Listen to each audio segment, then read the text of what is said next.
The Mysterious Island by Jules Verne. Part 1, Chapter 4. All at once the reporter sprang up, and telling the sailor that he would rejoin them at that same place, he climbed the cliff in the direction which the negro Neb had taken a few hours before.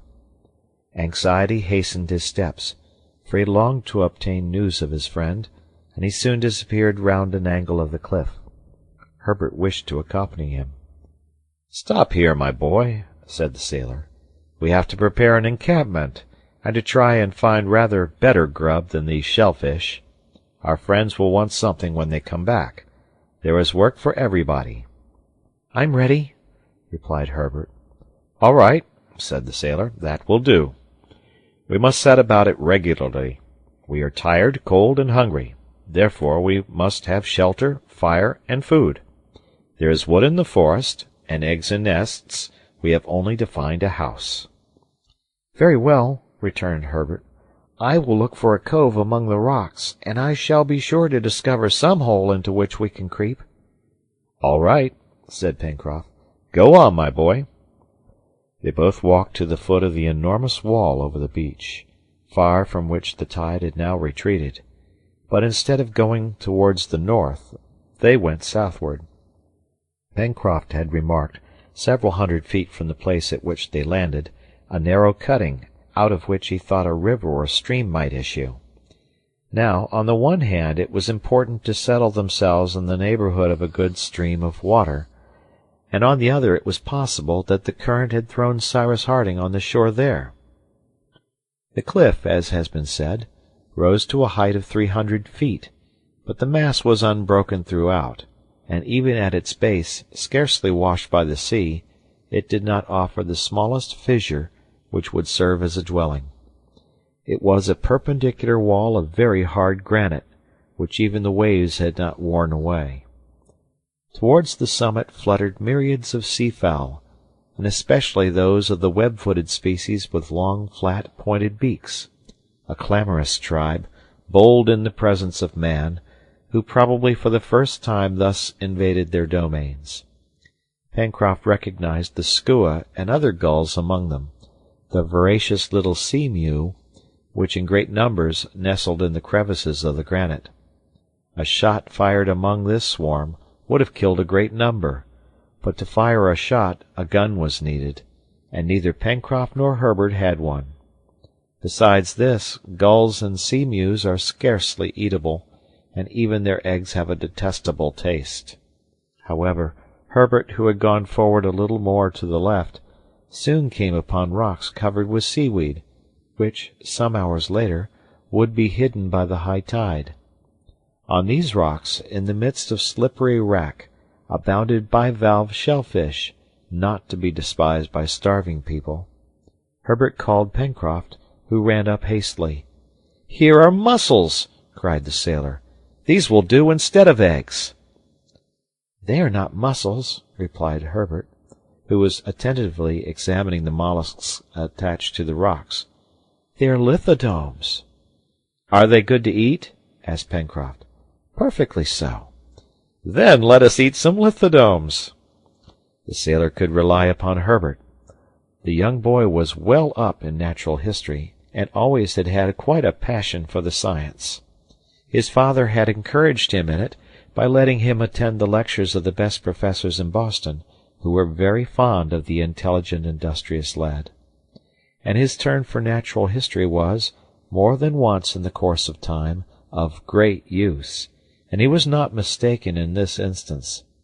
These lithodomes were oblong shells, suspended in clusters and adhering very tightly to the rocks. They belong to that species of molluscous perforators which excavate holes in the hardest stone. Their shell is rounded at both ends, a feature which is not remarked in the common mussel. Pencroft and Herbert made a good meal of the lithodomes, which were then half opened to the sun. They ate them as oysters, and as they had a strong peppery taste, they were palatable without condiments of any sort.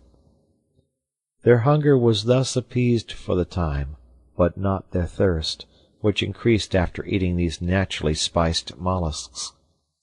They had then to find fresh water, and it was not likely that it would be wanting in such a capriciously uneven region. Pencroft and Herbert, after having taken the precaution of collecting an ample supply of lithodomes, with which they filled their pockets and handkerchiefs, regained the foot of the cliff.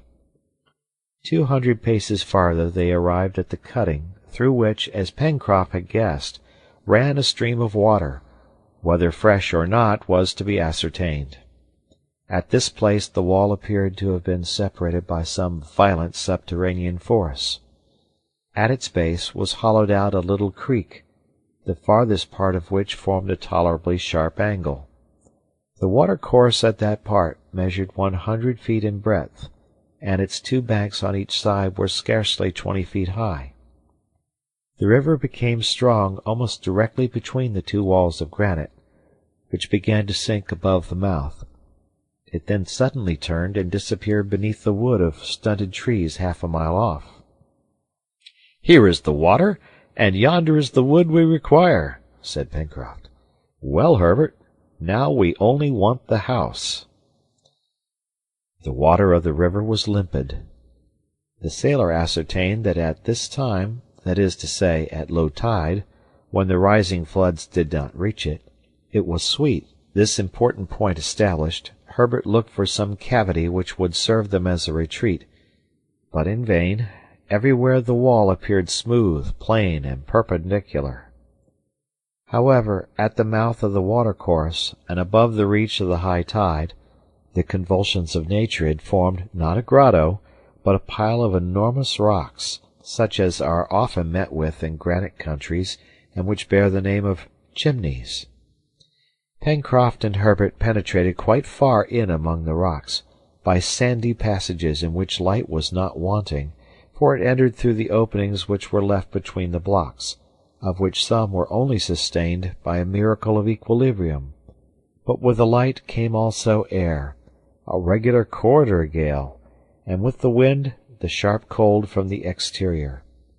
However, the sailor thought that by stopping up some of the openings with a mixture of stones and sand, the chimneys could be rendered habitable. Their geometrical plan represented the typographical sign ampersand, which signifies etc., abridged, but by isolating the upper mouth of the sign, through which the south and west winds blew so strongly, they could succeed in making the lower part of use. "Here's our work," said Pencroft, "and if we ever see Captain Harding again, he will know how to make something of this labyrinth." "We shall see him again, Pencroft," cried Herbert, "and when he returns, he must find a tolerable dwelling here. It will be so, if we can make a fireplace in the left passage, and keep an opening for the smoke." "So we can, my boy," replied the sailor, "and these chimneys will serve our turn. Let us set to work, but first come and get a store of fuel. I think some branches will be very useful in stopping up those openings, through which the wind shrieks like so many fiends." Herbert and Pencroft left the Chimneys, and, turning the angle, they began to climb the left bank of the river. The current here was quite rapid, and drifted down some dead wood. The rising tide, and it could already be perceived, must drive it back with force to a considerable distance. The sailor then thought that they could utilize this ebb and flow for the transport of heavy objects. After having walked for a quarter of an hour, the sailor and the boy arrived at the angle which the river made in turning towards the left. From this point its course was pursued through a forest of magnificent trees. These trees still retained their verdure, notwithstanding the advanced season, for they belong to the family of coniferae, which is spread over all the regions of the globe, from northern climates to the tropics. The young naturalist recognized especially the deodara, which are very numerous in the Himalayan zone, and which spread around them a most agreeable odor. Between these beautiful trees sprang up clusters of firs, whose opaque open parasol boughs spread wide around. Among the long grass, Pencroft felt that his feet were crushing dry branches which crackled like fireworks. "Well, my boy," said he to Herbert, If I don't know the name of these trees, at any rate I reckon that we may call them burning wood, and just now that's the chief thing we want." "Let us get a supply," replied Herbert, who immediately set to work. The collection was easily made. It was not even necessary to lop the trees, for enormous quantities of dead wood were lying at their feet.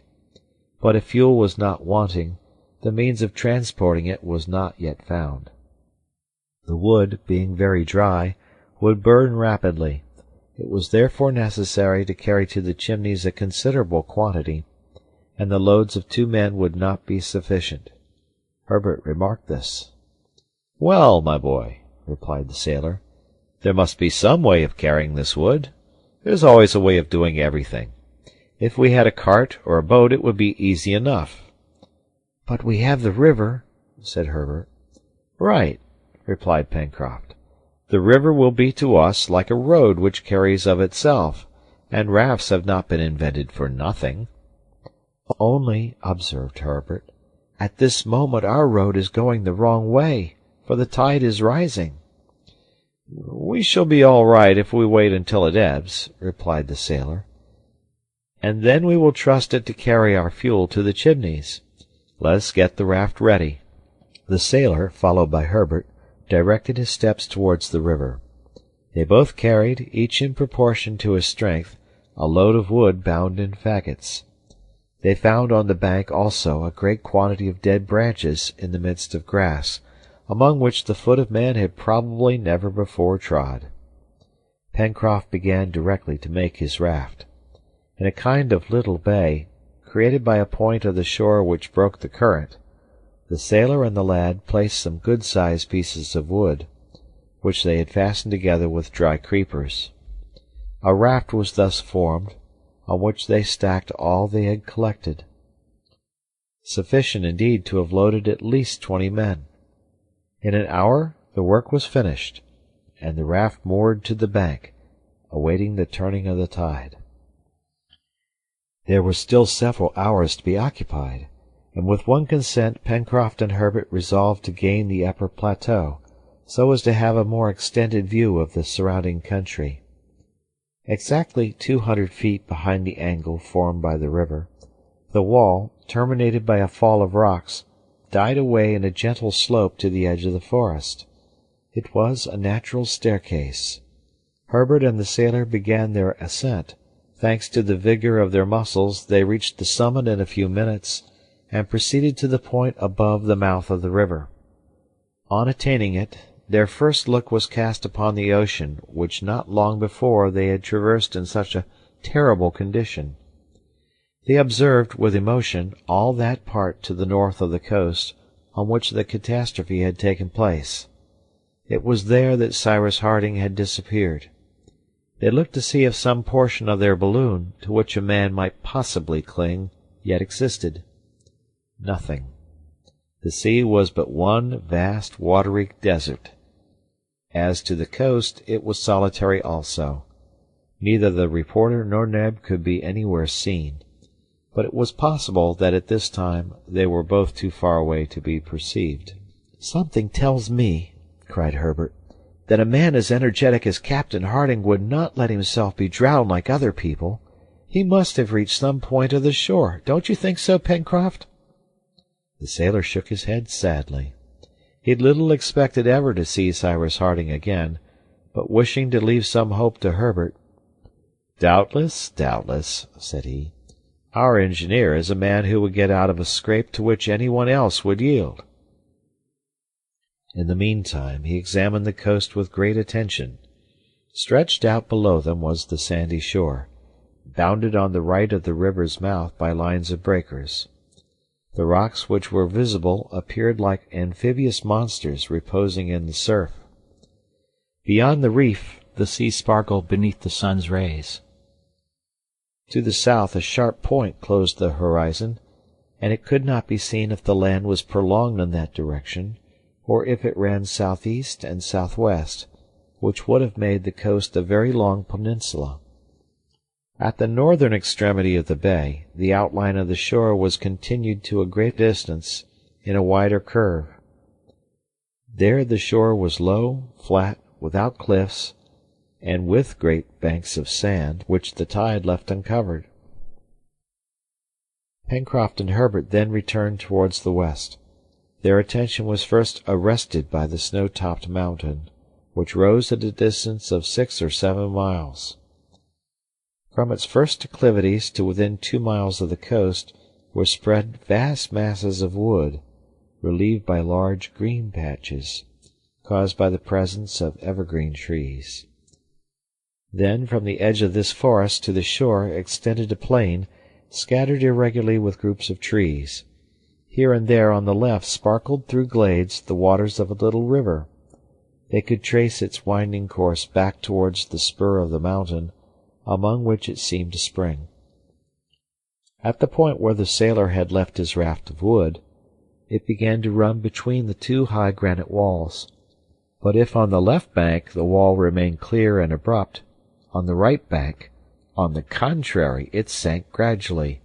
The massive sides changed to isolated rocks, the rocks to stones, the stones to shingle running to the extremity of the point.